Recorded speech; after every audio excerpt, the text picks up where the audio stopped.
পার্থিব কাইট কই, কাইট দুটো আসছে কেন? সিক একটা কি হারাই গেছে না?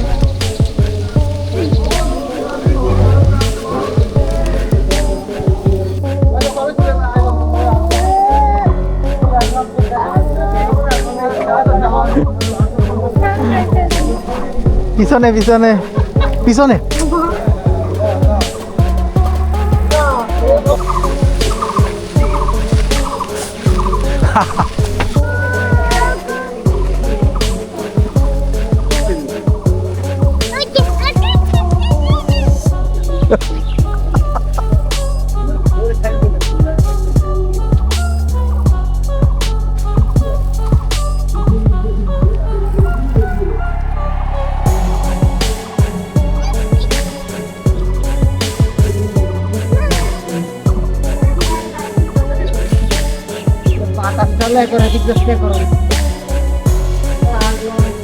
আমরা চলে এসেছি মাইকেল মধুসূদনের স্মৃতি বিজড়িত যশোর। আর সেখানে আমরা দেখছি, দেখুন, আর ওয়ান অ্যান্ড অনলি আমাদের ঘুড়িটাও আছে সেখানে। আপনারা হয়তো অনেকেই এখানে আসছেন। দেখুন কতটা সুন্দর জায়গা।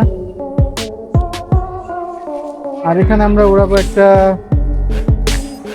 ঘুড়ি।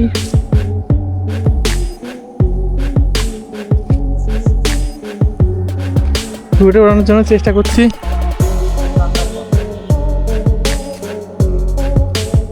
কয়েকবার ব্যর্থ হয়ে গেছি। বাতাস বাতাস বাতাস।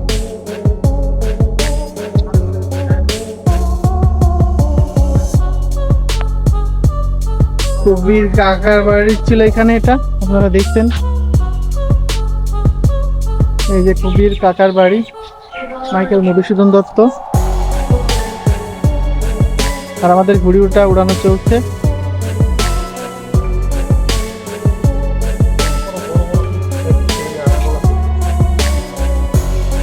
সেই বাড়ি উঠানে আমরা এখন ঘুড়ি উড়াচ্ছি।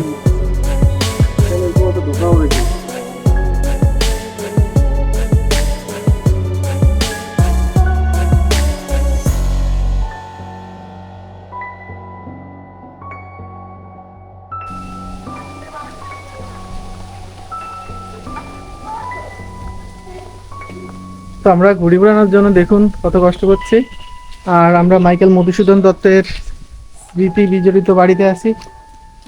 দেখুন কতটা সুন্দর জায়গা। তো আমরা ঘুড়ি উড়াই ছাড়বো। আর সাথে আমাদের সাথে আছে এই যে পার্থিব এবং অয়ন। তো আমরা ঘুড়ি উড়ানোর সাথে সাথে একটা ঘুড়ি দেখলাম আকাশে উঠতেছে। দেখুন আপনারা আমাদের ঘুড়িটা আবার আকাশে উড়ে গেছে।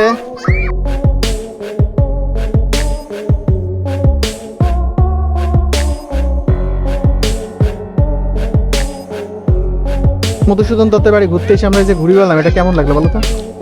ভালোই, সব মিলিয়ে অনেক ভালো লাগছে। যদিও আমাদের অনেক কষ্ট হয়েছে। তো আম গাছে যেটা বেঁধে গেছে ওইটাই বেশি মানে মজা লাগছে, তাই তো?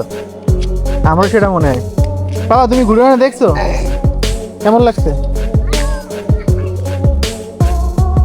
বাড়ি এসে একটু মধুসূদন দত্তের কবিতা বলতেছি। বলো। সাধু তো হেনা তুমি পরম মন, সাধু তো তোমার কথা ভাবিয়ে বিরলে।